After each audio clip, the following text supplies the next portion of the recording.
Yeah, but are you happy? Said, are you happy? Yeah.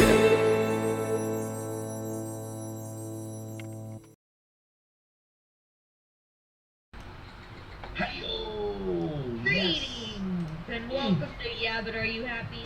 The podcast about the intersections of mental health and creativity, and often comedy and stage performance generally. And that's what we're going to be talking about today. I'm Katie Stone. I'm a copywriter and theoretical comedian in Los Angeles. I am diagnosed with bipolar 2 disorder and ADHD. I like to start off the show just letting you know.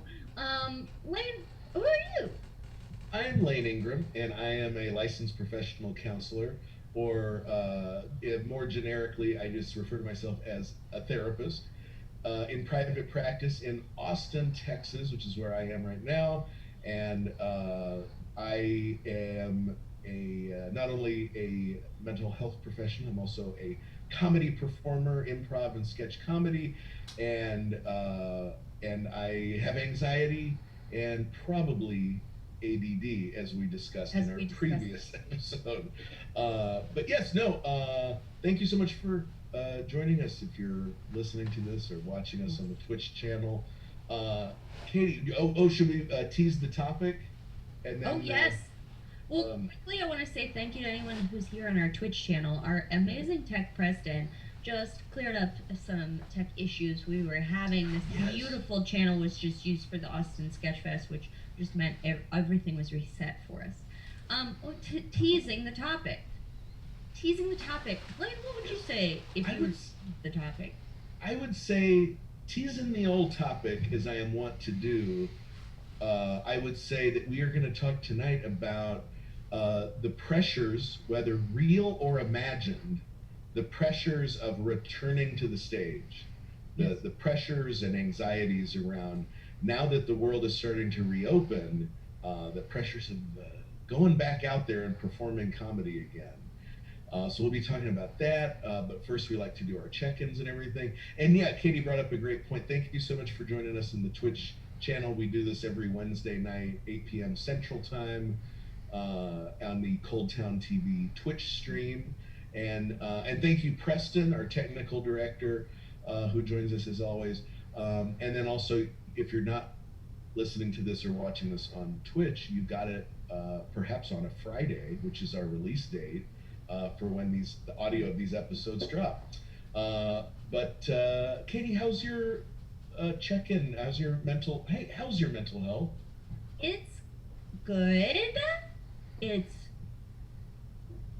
good. I do think I've been having. Sorry, I keep touching my hair today, and Lane has seen it. I can't stop. My mental health is fine. I have been having some more depressive symptoms lately. I think if I weren't on antidepressants, I might be in a funk, but fortunately, I feel myself buoyed. I know how to read that, but I don't know how to say it. By Pristique. But I'm a little, okay, so, Friday is my birthday. So you and I were talking last night about how some people are birthday people and some people aren't, and I am a birthday person. Not just my birthday, everyone's birthday. But anyway, I am doing that, and then my friend Robin is turning 30. Sorry to out you, Robin. So we're going to Tulum for 5 days. So if you're listening to this, just know we are actually taking a couple weeks off. But from this podcast.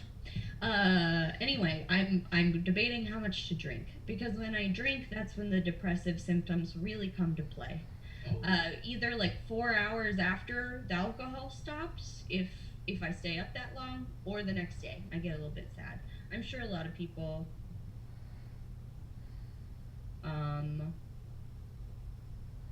feel that way. Sorry, I just saw that the audio might be off. Oh, really? Someone said, I can hear a third mic audio rustling. Could also just be that my computer's making a ton of noise because it's hot. It's a hot boy. White noise clothes wrestling. Huh. I don't know what that is. Well, We can keep going. It seems like it's just a little bit off. Nobody's worried. Someone asked what I'm drinking. I am drinking a beer now, even though I just said alcohol depresses me. It's only if I have more than two. But first of all, I'm going out with girlfriends on Thursday night for dinner for my birthday because I did make them commit to that in the 4-day period when I thought I wasn't going to be able to go to Mexico because my passport didn't come, but it is here, baby. It's right here in my hand. I should put it somewhere more safe. And then I'm going on a 5-day girls trip to Mexico. So I'm like, I'm gonna get drunk and I'm gonna get sad. Anyway. Oh no. How are you doing? How are you feeling? I have so many follow-up questions about all this, but no, I think one of the things I think is so great about you, Katie, is watch out. I'm going to compliment you. Oh no. Is how I think you are so self-aware and like mindful. You're very in touch with your mental health and kind of mood at any given time. Where I remember, when if you don't mind me kind of mentioning like times where when you were living in Austin, and I can remember like oh, you should come out. We're going to be doing this, and you were like, no, I feel like it would be best if I stayed in tonight, Yeah. And I feel like, and that was coming from a place of just you looking out for yourself. And I thought like, wow, that's great. That's great mindfulness, being in touch with ourselves, and also just like being a good friend to ourselves, self-control, all of those good things. But that being said, I could totally understand if you're going to be in Tulum, you might want to party. I know. I'm debating. I'm like, is there anything I can bring? I don't think it would help to bring my Adderall. I think I should leave that here. Oh, really? Yeah. Is it a quick fix? Yeah, baby. Should I do amphetamines in case I feel sad? No. Also, it doesn't make me cry less. It actually makes me cry quicker. Oh, shit. / start fights. So anyway, I'm not going to take that. There's no quick fix. You just have to not poison your body. But yeah, it should be fun. On Friday night, I went out with a friend and had, I'd say 3.5 bevies. And Saturday, I truly felt like I had been poisoned. I know my tolerance will build back up when the world reopens, but I had been supposed to hang out with friends on Saturday, and I just had to be like, I'm glad to hear you say I do that, because I forgot to flex the muscle until Saturday. I had to be like, I can't. It's not even that I'm hungover. I'm just sad. I don't want to talk to you. I don't want to talk to you fuckers. That's how I canceled. Fortunately, it was a group hang, so they all just went without me. No, well, you were looking out for yourself. Is it one of those things where if you go out, does that ever cheer you up, or when you're like that, it's best if you just chill by yourself? It's weird. Oh, well, sorry, I'm talking a lot about myself, but I do think it's interesting. I'm sure a lot of people feel this way. I have both extroverted and introverted characteristics. I find I am happier when I can spread my needs out across multiple people. So, for instance, like Sanjay is a lot of my needs, but he's not all of them. I have a lot of need to be around. Sunday's a very joyful person, but sometimes I need feminine joy, often homosexual joy. Like I like to have those sorts of things. And then there's friends you go to because you want like thinky stuff, and then you know what I mean? It's just like you spread out all your needs. I like having a lot of different friends so that I can pick up a little bit of what I need from everyone. That said, I get very tired. I need to see a lot of people so that I can get all my needs filled, but then I get so tired when I talk to them. So on Friday night, I went out with my friend Sammy. She's a well-rounded friend. We have a lot in common. Oh, awesome. She used to work at my job in my position. She got me my job, and then she moved. But it still sucked a lot out of me to hang out with her just because of not because of who she is. She's wonderful, but because of who I am. Does that make sense? Yeah. You feel Yeah, that yeah. way ever? Yeah. Yeah. No, I like that. I need to be better, I think, about maybe kind of spreading my needs out in a way. Like I feel like as I feel like I'm a typical guy in this way where I just feel weird leaning on friends Yeah. for support. But that one of the things that I have so enjoyed about being fully vaxxed is like being around friends more. That has Yeah. really been nice. And I feel like I'm bad at being talking about serious things around friends like I Yeah. probably should. But even just to be talking with friends again about what beer they're drinking, you know, what brewery they're enjoying or whatever, or like what movies we've seen or whatever. That has been fun. That has been a total blast. And I guess yeah, my mental health check-in. I have something preloaded that I'm going to put in the chat in just a second, and Do I'll it. preface what it is. So one of the things that has been stressing me out the last couple weeks is I feel like if you want to know if you want to know the backstory of my family drama, you might need to back up and listen to every episode of the last months. But anyone who's been listening to the podcast knows I've had this ongoing drama with my family. We have not spoken to each other in weeks and weeks now, and I one of the things that's been weighing on me is what happens when inevitably I think they maybe will reach out to me, but in not a healthy way. Like I can imagine something is going to pop up, like they're gonna, like, God forbid something happens to my grandmother. She's 96 years old.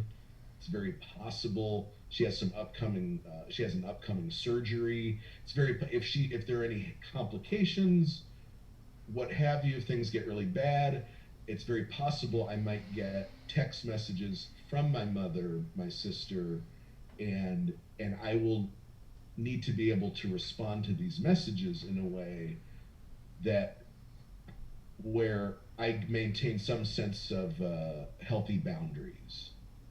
Um, and so, and then another thing is Mother's Day is coming up. Mother's Day is like 10 days away. And I always send stuff to my mother and my grandmother on Mother's Day, flowers, a card, something. And I'm thinking if I don't do that, I think a lot of people at this point would not send them anything. I feel very weird about doing that. I feel like me not just knowing what I know about my family. It See, this is, I've been stressing about this, as you can tell. Mother's Day. This is what it boils. Mother's Day is coming up, and I know if I don't send my mother something.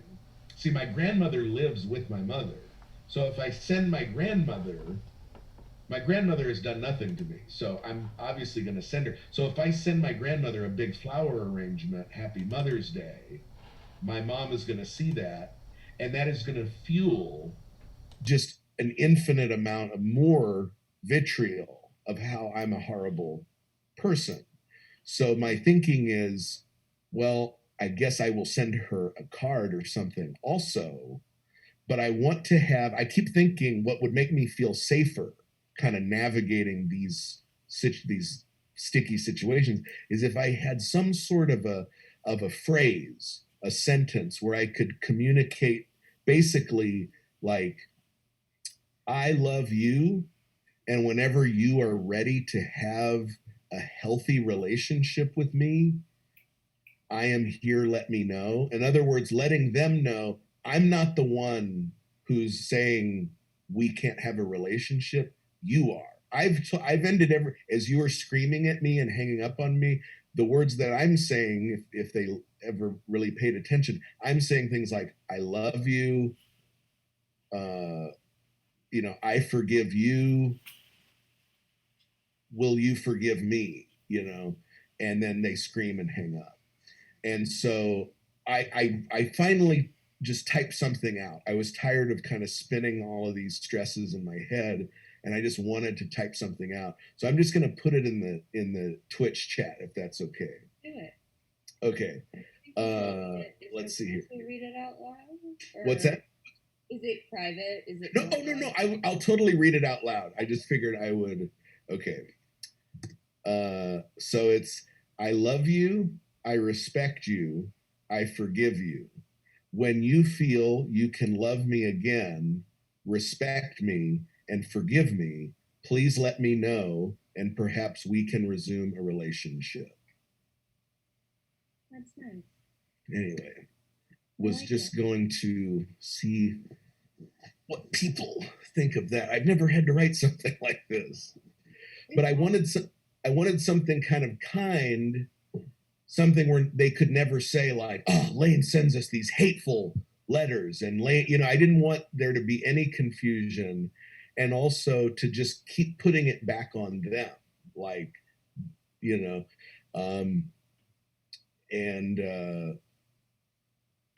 something that I could stick to. In other words, if they start texting me awful things, something that I could just keep preloaded and just send that, Yeah. No. I don't know. Yeah. That's fair and reasonable. Yeah. Well, anyway, thank you. I'm getting some very positive words. Feedback. It's hard to argue with. I mean that in a good way. Yeah. There's nothing there that's furthering spite. Yeah. Thank you. And the forgive word, I think, is so. I said that to my sister in our last phone conversation. That we reached a point, we spoke on the phone for 90 minutes, and we were both reaching the end of our rope. And yeah. She said to me, well, I don't like the things you said to me. And yeah. I go, well, I don't like a lot of the things you've said to me. Yeah. And she said, well, then where does that leave us then? And I go, wait, but I forgive you. Yeah. I forgive you. Will you forgive me? And she became irate because I said to her, I forgive you. And after 90 minutes, she still thought she had done absolutely nothing wrong. And the word forgive for her was triggering because it implied that she was somehow culpable in our falling out. Which she was. Yeah. I mean, you don't have to say that. I'll say it. Well, no, and I mean, I had the same response when you were like, can you forgive me? I was like, you don't need you didn't do anything wrong. They don't need to forgive you. They need to accept that they're wrong. But I think you're right that it's like, it's the part where you, I don't know, you have to acknowledge that their feelings were hurt. Yeah, you're believing that Black people are human beings. Right, right. No, I know that they're consuming media that has anyway. Yeah. But no, it is fun. I mean, because we have reached these points. I've reached points like this in conversations with my mom and my sister, and it's like forgiveness is like, it's almost like a concept they don't comprehend. Where it'll be, my mom will be like, your father was heartbroken because you posted about this on social media. And I'm like, well, Dad also did this to me, and that upset me. And I'm like, and I forgive him. Yeah. So can he forgive me for what he thinks I did? And it's just like, that is like a furious like hang up. And it's like, okay, I think that's, if we can get to a point of forgiveness, I'm just like, isn't that what being a family is all about? Like, I don't agree with a lot of the stuff they said. And I do feel like, yeah, they've done and said things that have been very upsetting, but it's like, I'm totally willing to forgive them, but clearly they're not. Anyway, it's a crazy deal, but I just wanted, thank you for the feedback. Yeah. Oh yeah, thank you, Shale. This is a very nice. I think forgiveness is one of the many concepts that's just gotten more and more warped and weaponized by our culture over the years. Um, yeah, but no, I'm just thinking like I could lose the word forgiveness, but I still want to keep the forgiveness as it pertains to me. You Yeah. know, like to ask them. Like, I guess it could just be, I love you, I respect you. When you feel you can love me again, respect me and forgive me, please let me know, and perhaps we can resume the relationship. Yeah, maybe that would be the extra nice version, I guess. It's extra nice. Is it fair to you though? Sorry, this is like we don't need to litigate this. No, But no, I feel that's like part of why I brought it up. Yeah. Yeah, I think the way it's written now is because the truth is, I mean, I think anybody reasonable knows you cutting someone out of your life. You didn't cut them out of your life. Anyway, it's fine. Yeah, It's fine. they You cut. don't Yeah, need no, to take a position on you're this. fine. You're fine. No, Katie, this is why I brought it up. Is I kind of wanted to hear what because no, I agree with you. I really do agree with you, and I'm like, this is why I've stressed out of it because I've gone back and forth. Like, do I want to make a statement? Do I want to make a point, or do I truly want to really, really take the high road and be when they go low, we go high, whatever. How high do I want to go? Kind of. Anyway, yeah, I don't know what, but I'm probably going to go with some version of that. I think you and the people in the chat kind of.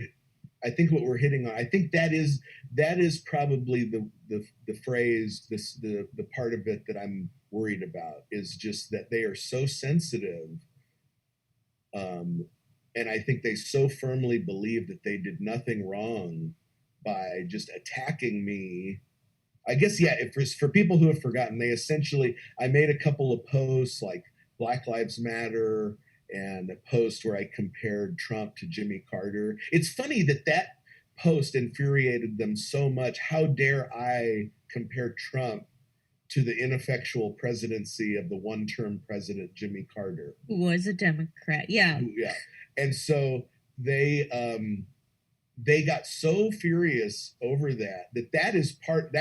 that was the straw that broke. That was like what really sent our whole family dynamic into chaos. Is they began attacking me, and so many of my Facebook friends, people from the Austin comedy community, friends of mine from grad school, colleagues of fellow therapists, even members of our extended family. My mother, my sister, my father, and a family friend, a close friend of my father's. Those three individuals came onto my Facebook post and viciously attacked me, and everyone who challenged them, like the people I mentioned, and I never got involved. And because of that, I don't. This is too long to go into, but my sister was furious because I never engaged her in the chat. And I'm like, I don't argue with people on Facebook. I made my post. I said what I wanted to say. Yeah. And I'm thinking you kind of crossed the line when you came onto my post and started using cuss words and started like not sticking to the issues, but like attacking the people you were arguing with. It went from bashing Biden or bashing Trump to like telling improvisers like, quit the dumb fuckery of improv and go try improv in Venezuela, you unpatriotic X, Y, and Z. Like really making it personal. Yeah. Like really toxic and uncool, like the worst kind of Facebook arguing bullshit. And I in a period of 48 hours, I had 270 comments on that one Facebook post, and all of them were, I mean, like what is it? Like 2/3 of those comments were from like my sister. Yeah. And she's now playing the victim. Anyway, it's a fun time.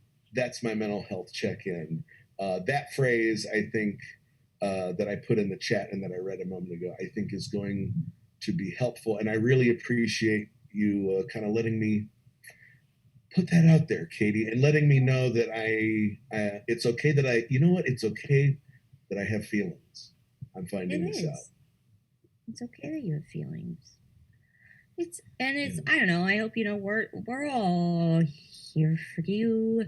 I'm sorry, I'm too biased. You can ignore I'm Team Lane. I'm Team Lane all the way. Lane isn't asking us to pick teams. If anyone from Lane's family is listening, he has not requested teams be picked. In fact, I would say almost the opposite.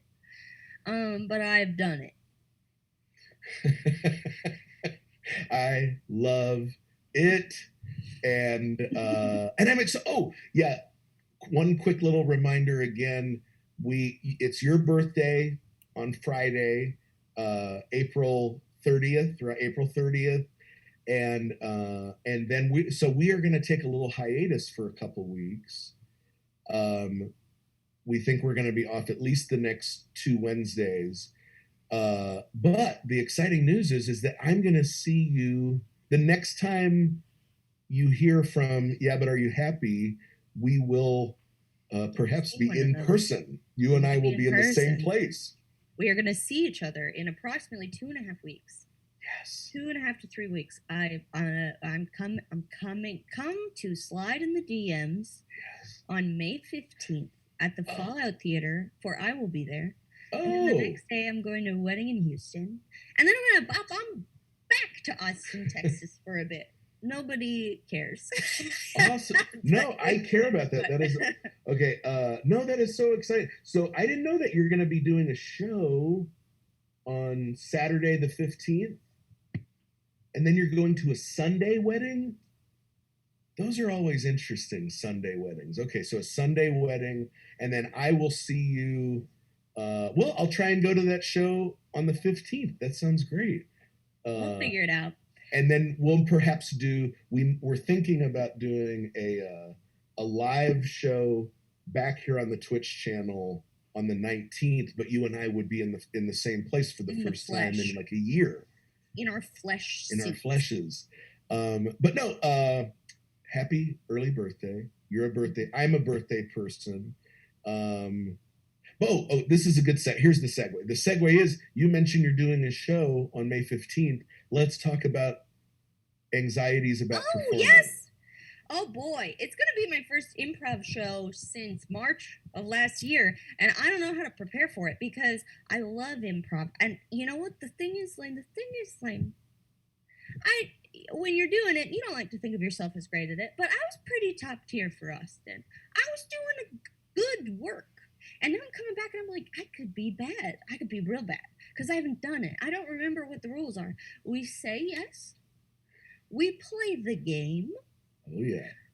We support one another. What does that even mean? What does it do? How are you? Oh, it's crazy. I'm nervous. Late at night. Yeah. I'm very nervous. Yeah. So I was telling Katie right before our show started. So here's the dynamic at the Ingram house. I am very nervous about performing. It's hard to even say why. I think it is still just the idea of performing. I think it's great that a theater like Fallout is requiring audience members to wear masks and not selling to full capacity just yet. I think that's great. I wholeheartedly support that. I just personally still feel nervous about, I still have not really been into an enclosed space with, like, in a public place. Like I went to a patio this past weekend.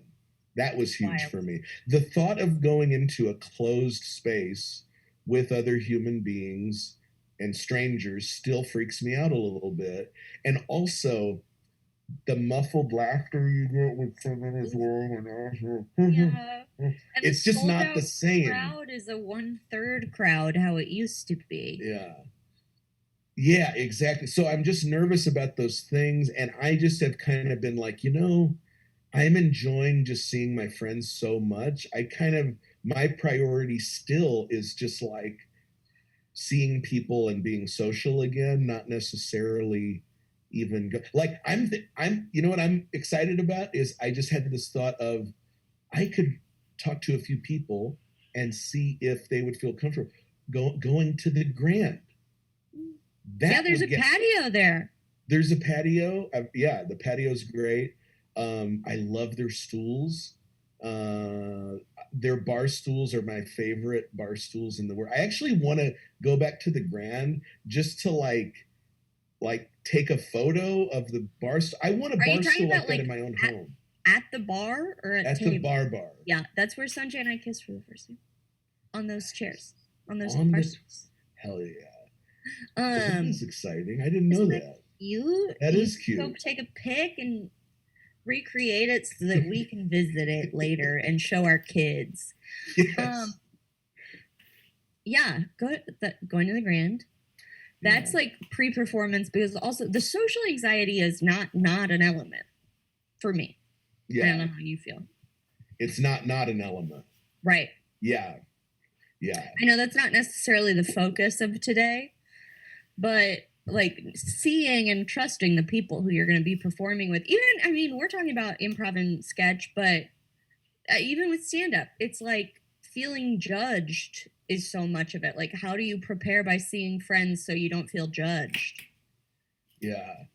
Yeah. No, I think about like, if I go back soon, if I'm bad, no, everyone will be like, oh, well, of course it's bad because, you know, it's so soon. We all just barely got. But then if, let's say, hypothetically, I don't do improv until like the fall and everyone's been getting reps in all summer and I go in September, it'll be like, boy, Lane sucks. Well, no, and so I made a post like promoting today that I tried to be like sincere in, because if you provide people the quality content, they will read to the promo. And I was just talking about how like comedy means so much to me, but I'm so nervous about returning. And a friend of mine who performs stand-up reached out to be like, hey, your post really spoke to me.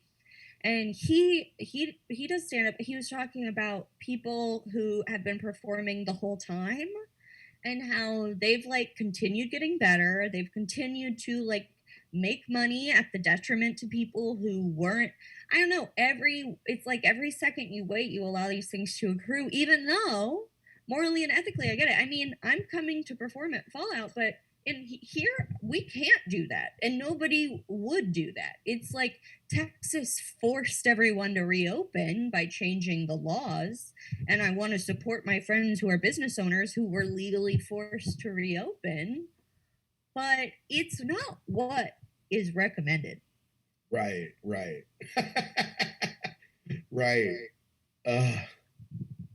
Cave-In. When are we going to talk about Cave-In Creek? I have no. We can talk about it. No, I feel creek in the cave, cave at a creek, creek at a cave, creek at creek. Where is it? I don't even know. But I feel like I don't have an educated opinion on it because I'm not a stand-up, and clearly it's a stand-up venue and it's the world of stand-up. But anyway, I feel like that could be its own. Maybe we shouldn't. I feel like that would be its own.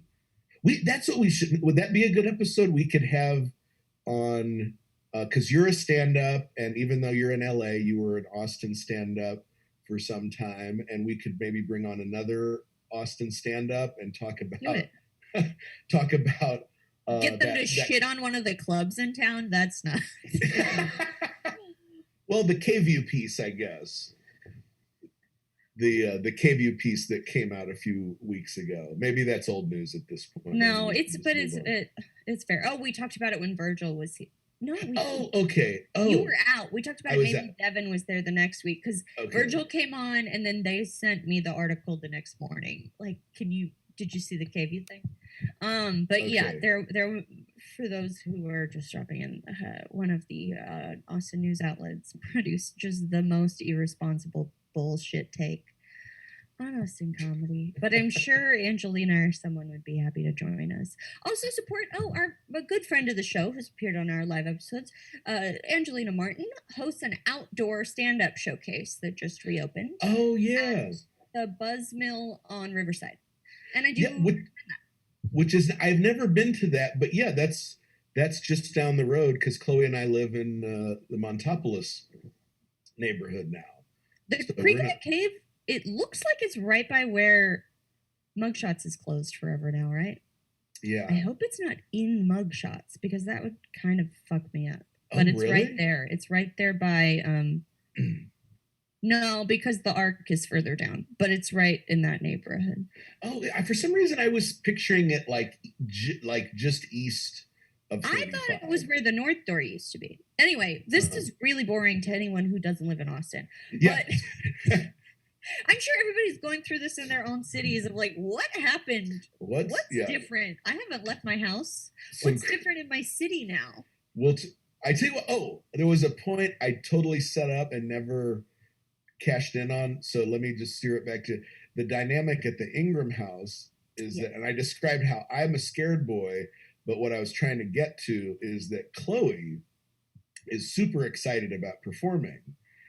She could not be more thrilled and eager to get back on the stage. And she is actually going to be guesting this Friday with Fuck This Week. Nice. Fallout Theater, which temporarily has been moved to Friday nights. Fallout, or if you follow Fuck This Week, they're a Monday night staple at Fallout Theater. They're doing Fridays right now, just as they're like kind of getting back into the groove of the world reopening. But so she'll be guesting with them this Friday. She's super excited about that. And I'm just like, I'm gonna stay home, but I'm rooting for you. I'm really happy. I'm really happy for her. And so I am totally thrilled for her. And she's been super cool about not pressuring me to get back on the stage. But anyway, that's where we're at. But yeah, how do you feel about things, Kate? Are you excited about the show on the 15th? Are you nervous? No, I'm excited. Well, unfortunately, I'm vaccinated. I don't have to worry too much about myself. And it's tricky. It's tricky because, like, also I really support all my friends who are going back to work in comedy because there is not a backup up. You know what I mean? It's like, it's not like I'm choosing to go into the office at my work where I can safely work from home. It's necessary for the business owners and for the performers to start reliving their lives. So I'm excited to be a part of it. I don't have any plans to perform here because there's not really anywhere. There's nowhere to perform improv and sketch really. And then stand-up is less of a priority for me at this point in my life and not something I'm as well connected in. So I don't know. It's going to be weird because it'll be like a blip in my life where I get to perform again. And I have said I'm going to make Sanjay practice with me in the living room before I go because I don't want to be bad. And I don't want to be bad for my friends who produce. Yeah. Cause we want to be good, and it's all about don't overthink it. But it's going to be so hard to not overthink it. Yeah. Okay. So crazy. Well, and this is interesting too, because when we were talking about doing this episode tonight, to be honest, I feel like so many people are forcing the health guidelines to the back of their minds at this point. And living here in California, I don't really have to think about it because things just aren't open. But I guess for me, the main reason I'm scared of performing are, number one, there's going to be a relearning curve. And then also, I'm so tired. I get tired now at like 8, which is when comedy starts. But so you are also thinking in terms of public health, which is drawing my attention to the fact that maybe I'm not thinking about that enough. But also there's like so many reasons we're all hesitant to be getting back to this. Right. I am where like what's happening in India right now. I don't know that anyone really knows why it's happening. Yeah, because it's a But- huge surge, right? But I have a client who is in the medical field, and they were telling me that they think it has everything to do with variants and like things reopening a little too fast, too soon. But they think it has everything to do with variants, and that's scary. That, in other words, what's happening in India, my fear is that could happen everywhere else in the world, and kind of a cautionary tale. So that kind of freaks me out. Yeah. Like anyway. So, and then also I think it might just be like, I'm just nervous. I think it's like, I hate to say it, but I think it maybe is like a stage fright thing all over again. Like there's this story, Buddy Hackett, old school comedian. I mean, I'm old, but he was way before my time. So huge comedian back like in the 50s and 60s. And then he started to slow down, as an older comedian does. And when he started slowing down, he got out of the rhythm of performing, and then immediately developed horrible stage fright. Yeah. So like the last 20-25 years of his life didn't hardly make any public appearances whatsoever, because when you're performing all the time, you're like not even thinking about it. You kind of have this momentum going. Yeah. And then some comedians will say, like, you get really successful or whatever, maybe there's a feeling of like, oh, I'll take 3 months off, I'll take 6 months off, I'll take a year off. And it's just like, and that it can throw the whole group, and that's terrible. So now I'm like, oh no, am I turning into Buddy Hackett? Oh no, I'm gonna overthink everything now. And that's why part of me is just like, well, just say yes to the first show then. Yeah.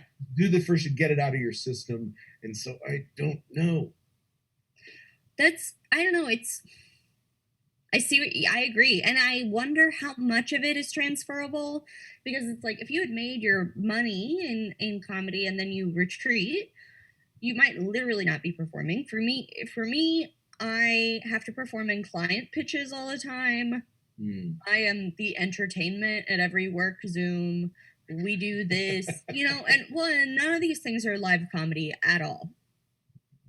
But in a way, it works the muscles. I mean, this, to be honest, doesn't feel... I forget... Sorry to anyone listening. I forget you're here. I'm just hanging out with my friend Lane. But I'm hopeful that keeps... But you're right. I mean, it's gonna feel... Do you ever... my friend Ella told me that she had her first comedy stress dream in a really long time the other night. Do you have comedy stress dreams? I have every other kind of stress dream, but not comedy, I don't think. I have a reoccurring dream. I have no idea what's happening to the Velve, the stand-up club on 6th. If anybody has knowledge, drop it to me. But that is like a venue. To be honest, I got pretty comfortable performing there near the end, but it like really scared me when I was new. So it's still where my stress dreams happen. I have dreams that I've been selected to host a weekend at the Velve, which I have done with no problem. I've been selected to host a weekend at the Velve, and I get distracted and walk off and don't remember to host. I like bring up the first comic and then I walk away forever, or I go up and then nobody thinks I'm funny and then I have to leave because I have to cry, and then the whole show goes terribly. So it's like this weird combo of like production and performance. It happens when I'm performing other places too. It just always takes place there. Yeah. Oh my God. That's great. Yeah, no, that sounds like a very ripe recipe for a stress dream. And I bet if I did stand up, I would have stress dreams. Like, no, my stress dreams are like the weird, I don't know that I've ever talked about my stress. I have stress dreams constantly now in quarantine. I don't think I used to have this many, but every night it's like I'm trying to solve some sort of, it's always like a puzzle of some, it's like I'm at some big event like a wedding or something, and I'm responsible for something, and like I have to get these things to that end of the party or like an event or something, or it's like a just something really important. I have to like take all these things over to there, but every step of the way there's like a side mission. There's a side mission, and I keep getting distracted. A lot of times it's at like a hotel. Like I'm at a hotel and I'm trying to get to my room or someone else's, or anyway, it's every night it's like a shining in my head basically. I support it. Yeah, they're always I'm sorry exhausting. that happens. I'm sorry, Lynn. It's crazy. Sorry. No, Tina asked if these places have parking. No That's one the is. thing. There's no parking. Austin Downtown, is full of no no parking. parking.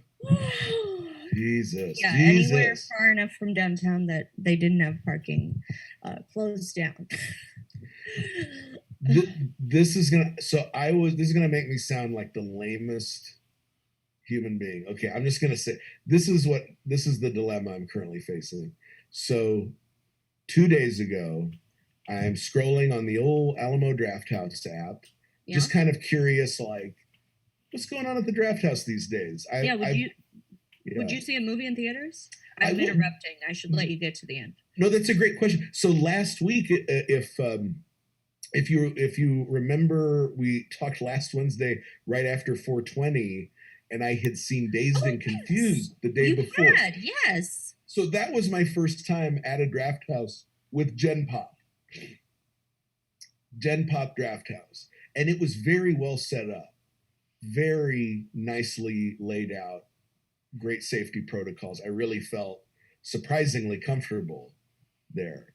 And I was like, let me see what's playing at the Draft House.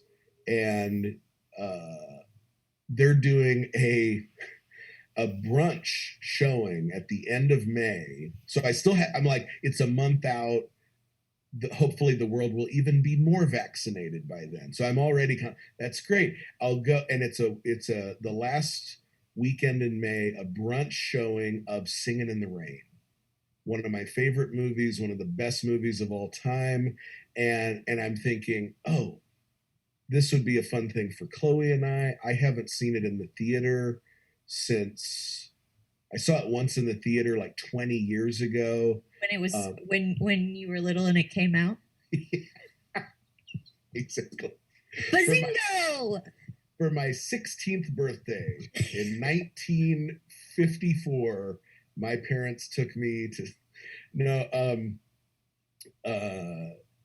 but I thought, you know who else would like this? I think Mason and Ashley. I almost said Mason and Mishley. Mason and Ashley, and maybe their daughter Olivia, because it's a music. It's a wonderful. And I thought maybe Olivia has never seen this, and this could be a fun thing for them. So I text them, and they're thrilled. Apparently, this is one of Olivia's favorite movies. I'm like, what a cultured child. I know, right? Apparently, they showed Singing in the Rain to her, and she loved it, and she walks around the house singing songs from Singing in the Rain. So it's perfect. It's like, yes, so we're going to go. That's at 11 a.m. on this particular day, and then I was asked to do a show that night. How long ago was this? Wait, when was it? Yesterday. Okay. So yesterday I get asked to do, and my first thought is, how am I going to enjoy my Singing in the Rain brunch if I know I'm going to be performing that night, and it'll be my first time performing in over a year, and I won't be able to enjoy my breakfast sandwich and mimosa. What'd you say? What'd you do? I stalled, Katie. I didn't know what to do. Well, what did you ultimately do? You have to make a decision at some point. That's part of why I wanted to do this topic, because I don't know what I'm going to say. Wait, didn't you say the show? Oh, the show is Sunday.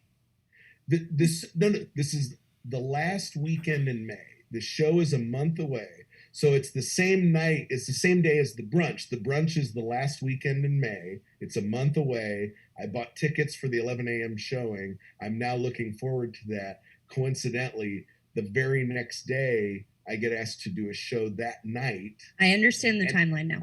And now I'm stressing. And so I just told the wonderful person who asked me, I was like, I don't know what to do. I'm scared. Let me think about it.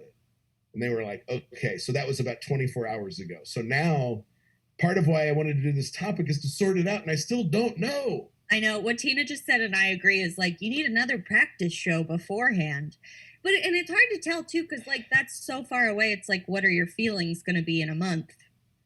I don't know. I hope it's okay. Because in the past, that would be no big deal at all. You would have to go to brunch before a show because that's what our lives were. Yeah, exactly. I wouldn't even think about it. But now I'm just sort of like, I'm not ready for it quite yet. I don't know. And I don't know why. It's hard for me to even put it into words. It's just, I guess it's all the reasons I described, but also it is just kind of a straight up, like an overthinky, anxious thing. I hate it. Dude, can I read a quote from the chat that I think everyone will relate to? Yes, yes. I'm equal parts excited and nervous about performing, but it's funny how fast the feeling of, how come I haven't been booked, came back.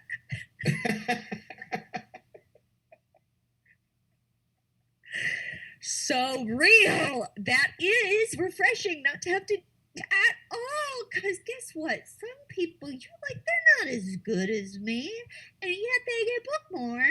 And then even when you're getting booked constantly, when I was at my busiest, I'd be like, why'd that bitch get that? I was like, Kitty, you literally couldn't do it. Anyway, there are aspects of life that have been easier in the pandemic, and FOMO, or even just like professional jealousy, have just been erased from our lives, and now we have to deal with them again. Exhausting.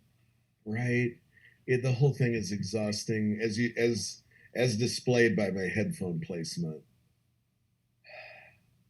I'm at my wit's end.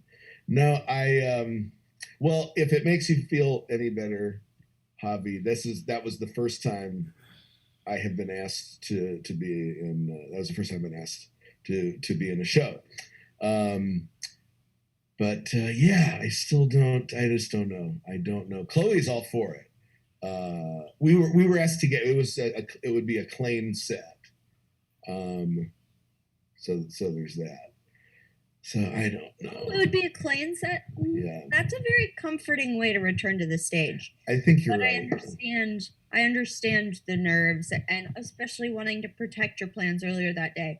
Also, let's just go ahead and realize that Lane is what was the video that we watched? A plandemic.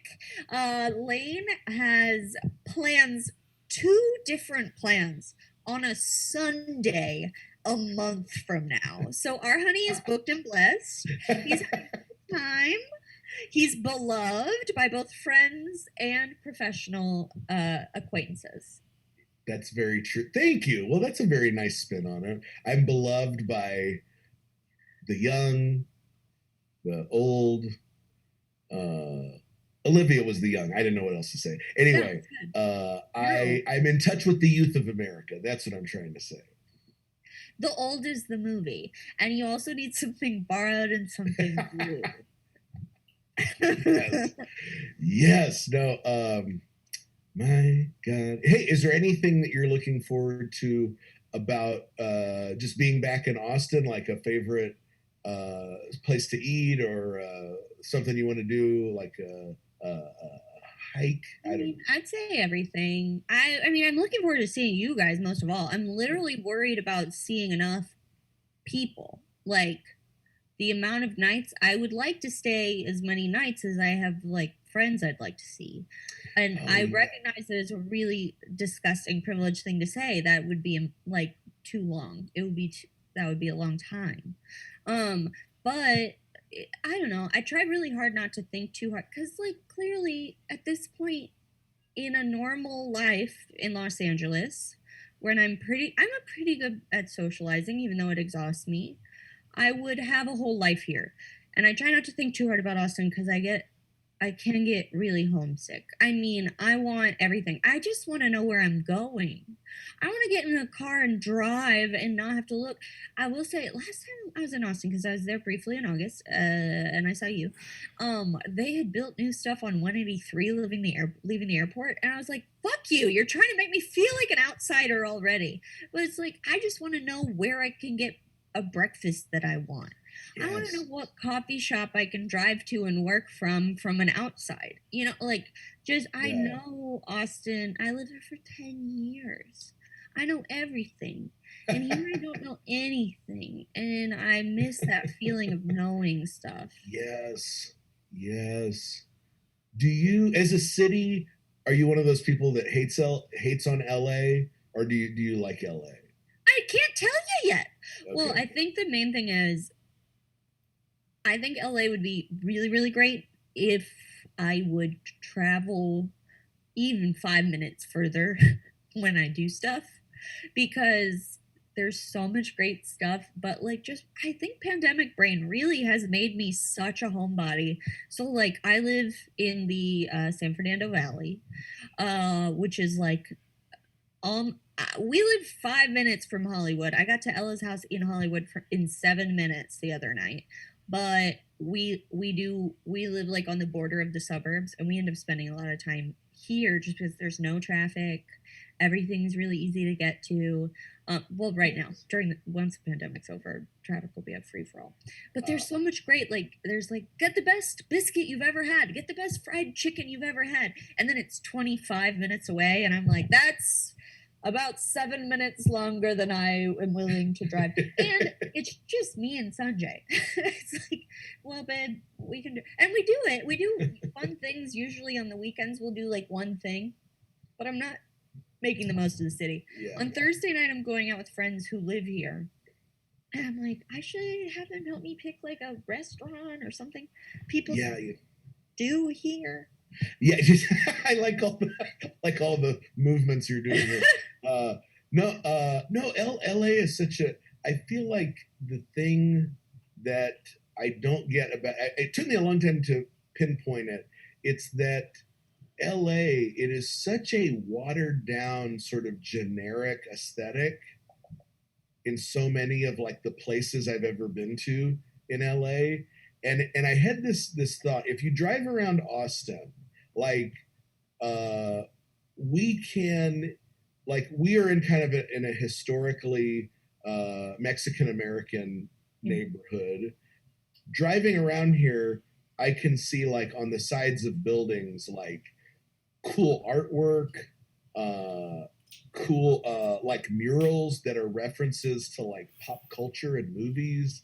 Like there's a mural like not far from here that are murals that are very similar to like what you would see at ColdTowne, the exterior of the building with I Love Video, where it's like you've got references to like cool ass movies like Blade Runner and A Clockwork Orange and shit.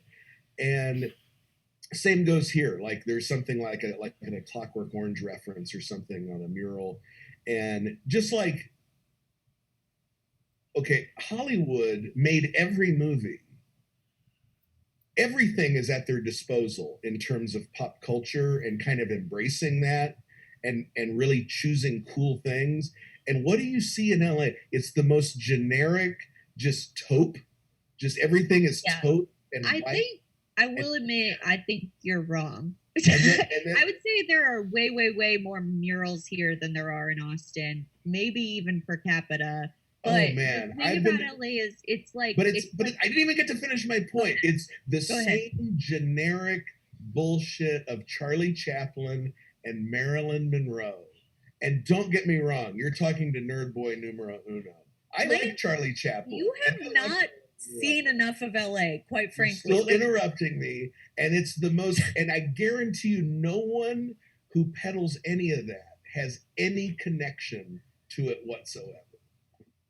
Okay, go ahead. That's all? Okay, first of all, it was really shitty of you to hear me say, I'm really, really sad I'm not in Austin and then shit on where I live. That made me really emotional. Oh, I'm sorry. The other thing is, like, you're super fucking wrong. Like, if you're considering what you just described as the tourist part of Los Angeles, first of all, you've excluded Compton, which is like a cultural haven. It's not necessarily my culture, but that is like that whole part, like the whole, there's like a billion cultures in LA, and what you're describing is an infinitesimal part of the city. Like every neighborhood is its own thing. Venice has its own whole culture, which is also very mural based. Like every wall in Venice is covered in stuff.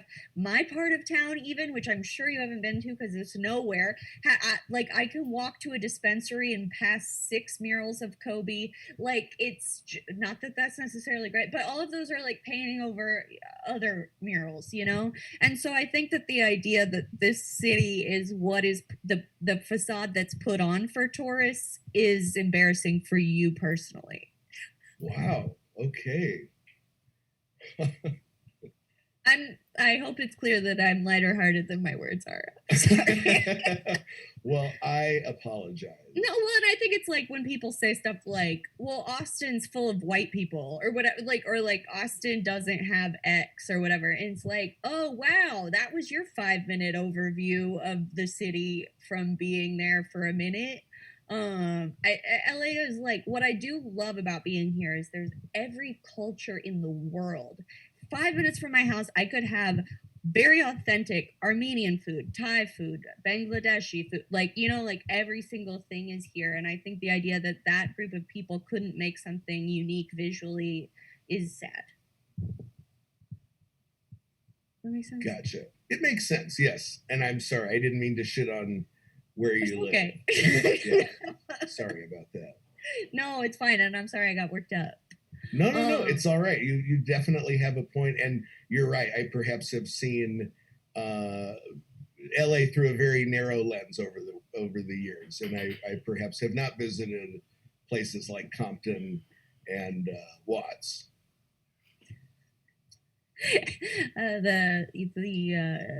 The albums, and I don't disagree with you that there's the mesh of it is boring. It's really, quite frankly, quite ugly. Like my partner at work and I had to find locations for a photo shoot we're going to be doing soon. And what we really wanted was like a small park in a neighborhood that was surrounded by a like city. And trust me, we found many, but the city was just hideous. It was like strip malls and stuff. Mm-hmm. So I don't think you're wrong. But I do think like the idea that we don't have murals as the example that you chose was false. Okay. I stand corrected. Well, I do like that there's mountains on every side. That part's cool too. Oh yeah, yes, absolutely. Yeah. That part's cool too. The views, the parks, the public spaces, yeah, it's incredible. No, and I'm glad you like it there. I didn't mean to shit on where you live. No, it's okay. It's hard though. It's hard, like, because everything is further, like it's further. People are different. It's hard living in a different place, and like sure. The thought of like, I don't know, the thought of not moving back to Austin at some point is like almost not sunk in. The idea of staying here forever, I don't think I will. I'll either come back there or to Atlanta at some point. Oh, no way. What? I assume. What does one live in LA? This is gonna fall into the ocean by the time I'm 40. Why would I buy a house here when it's gonna fall into the ocean by the time I'm 40? These freaking super volcanoes are gonna kill us all. I got clients telling me about super volcanoes.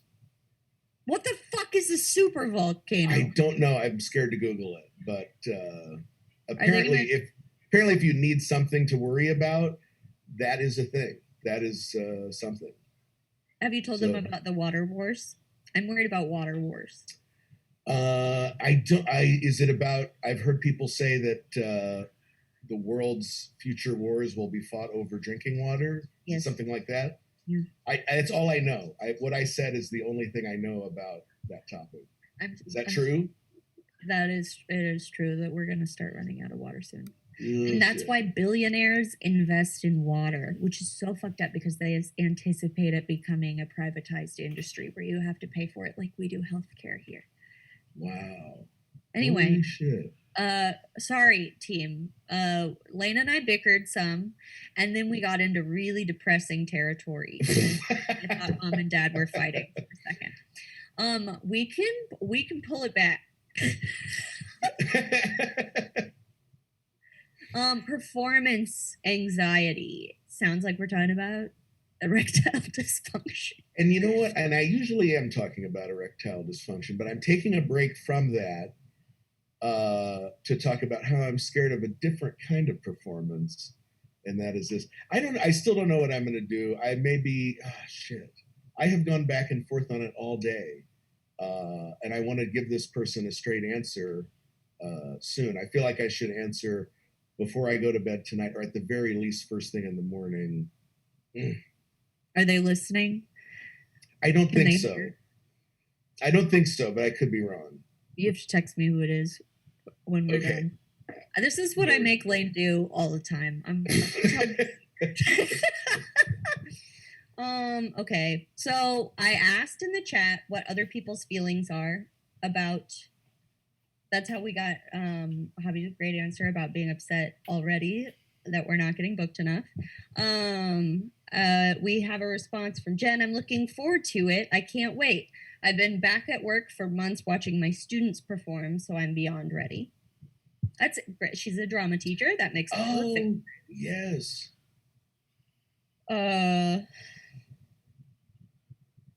Yeah. That makes, I guess children have been seeing each other this whole time. Not getting COVID, although they're getting it now, I heard. That's terrifying also. Wait, are they? I had not There's heard been a that. rise in cases in children. There were like 9 kids hospitalized in Minnesota or some shit. What? Why Oh am my I God. sharing depressing facts? Well, no, I have heard what I have heard. I don't know if this is indicative of all Austin schools, but I think they just recently went back to school in Austin, like around spring or like after spring break or something. So pretty. But anyway, yeah. But maybe there maybe are schools where that is not the case though. Around maybe that's an AISD thing or something. Maybe. Anyway, either way, it could be kind of scary. But no, yeah. But yeah, you'll be maybe when I see you perform, that will be an excuse. That I'll want to go to that show on the 15th, and maybe that will kind of help me get things going in the right direction, maybe. Okay, here's my advice for booking always, even though as a producer I hate myself for saying it. Say yes, cancel later. Because if you say maybe, they could book over you. But if you say yes, they won't book over you. And then if you cancel, one of the billion people, because we now have like 3 theaters worth of performers performing in one space, they'll book over you no problem. Don't tell the person booking the show I said this. Yeah, that's not a bad idea. Yeah, that sadly had crossed my mind also. Like, I could always say yes and then just cancel a week from now. I don't want to do anyway. Yeah, I'd still give them 3 weeks notice. Anyway, yeah, I don't know. I was kind of asking myself, what would be the most fun choice?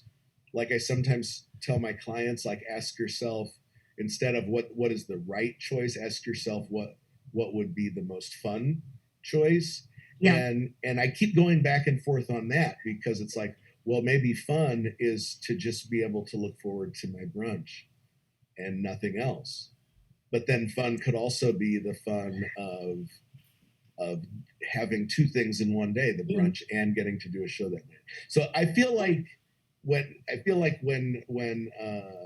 unplug and kind of wind down for the evening, it's been a long day. So maybe once everything kind of winds down in a moment or two, the answer will come to me, I bet. And I think also the other thing that is that, like, what you're describing, if it weren't the first show back to the world, I think even my advice to you would be different. It would be like, fuck that show. Don't do that show. Because that's Oh like yeah. how we grew as people and enjoy performing, is learning to say no to things that aren't the right fit. And saying no feels good to me sometimes.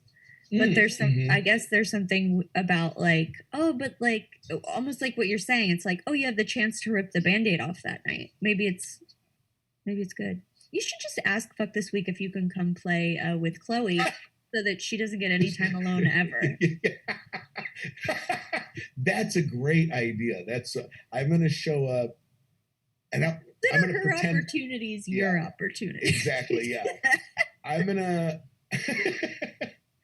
I'm going to show up as Chloe, and I'm gonna tell Chloe that the show got moved to ColdTowne, and hope that she forgets that ColdTowne is closed. And then madcap fun will ensue. You have the wig. Do you need me to send you my Chloe wig? Oh yeah, yes, yeah, that could help. No, yeah. Do we have any closing? I feel like we're coming up to. Yeah, we're coming up. We got started a little late. I do. Can I just offer a comment in the chat? That Yes. I appreciated was one of our friends who started ColdTowne classes right before we all went inside, asked for recommendations of what we used to do when we first started about stage fright. And I am trying to think about that, because we could all start doing those things over again. But I think I did it every night. That's one thing I did. I spent all of my energy on it. And then I became baptized by fire. Tina said she chugged a beer in her car before her first improv showcase. I will say 1 to 2 drinks, no more. But I think I still have a really different relationship with alcohol than non-comedians. And I think many of us do. I expect to drink 1 to 2 drinks every night. I'm not saying that's good. Yeah. But it is a lifestyle I developed. Right. No, I guess for me, so I never drank before a show. I was always worried that would somehow make me less sharp. So I made the choice to not drink before a show up until probably like the last 6 months before quarantine hit. I actually had just reached a point where I didn't mind having like 1 drink before a show, and I got to the point where I was like, okay, this is not a big deal. But for me, it was mostly just horrible anxiety, saying yes to the thing no matter what, and then just forcing myself to do it no matter what. And then the anxiety just got less and less over time. But power poses, I would do power poses sometimes, not always, but sometimes that would help. And then a good warm up would help me. But yeah, a lot of just bad anxiety, but just pushing through it, getting past that. And it did get better. And it did get to the point where I would say, yeah, like 2019, 2020, I feel like my performance anxiety was not too bad. But yeah, Katie, I always feel like you didn't have never had too bad stage fright, right? Am I remembering that right? I have some troubles. For instance, every year I've competed in the Funniest Person in Austin contest, I've forgotten the punchline to the joke I've told most before in my life. I once forgot the punchline to a joke I had told over 200 times. But I guess, okay, the advice I give, and it is impossible to internalize the first time you do comedy, but for people who are a month or 2 in, 2 to 3 months, a year, 2 years, is that I think that there's a lot of, it's a very status driven community because none of us make money.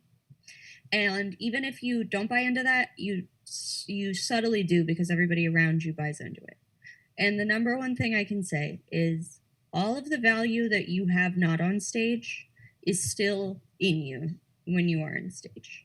And so if you're a good friend, if you're a good kid, if you're sort of good looking, any of those qualities that you have in you, those are like still in you when you're on stage. And if you can value those, even over being funny, never like, do the work ahead of time to learn to be funny or to write jokes if you're doing stand-up. But then once you're on stage, don't think I have to be funny. Think I have to be the best version of myself. That's my best advice. Oh, I like that. Damn, that's great. And also, fuck anyone who doesn't like me because I have friends who like me and I don't need you to like me. Fuck you. Oh, I'm sorry. I heard that as fuck people who don't have sex with people. Yeah. Honey, when I started comedy, she did that. Do I recommend others do it? No. No, I seriously thought that was like a confessional moment, and then I realized, oh no, like fuck those people. Yeah, okay. Yeah, I've slept with so many open micers, and I would say don't do that. Don't. Yes. Is that a good note to end the show on? I think that's probably some of the wisest advice anyone could get, really.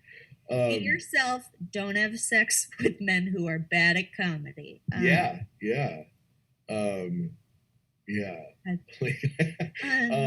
No, great talking with you as always. Again, my apologies for shitting on LA. I'm sorry I verbally attacked you. I love you very much. I love you very much. And, wait until you see the text I'm about to send you when we get off air. No. I send Lane an apology most weeks the minute we're off air. I'm gonna send you an apology. It's all good. I love you, and I'm your birthday. We'll be talking. We'll be talking. Let's talk. We'll be talking. I love talking to you. Yes, but no. Thank you so much for watching us on the Twitch chat. I really appreciated the feedback about that thing that I may or may not send to my family on Mother's Day. And just a reminder that we're going to be out the next couple of Wednesdays, maybe a third Wednesday. We're still kind of figuring that out. So we'll return sometime around May 19th or May 26th, one of those. We'll keep people posted. But yeah, am I forgetting? Oh, thank you, Preston. Thank you so much, Preston. We really appreciate it. Yeah. Okay. Goodbye. Oh yeah, bye. Yay.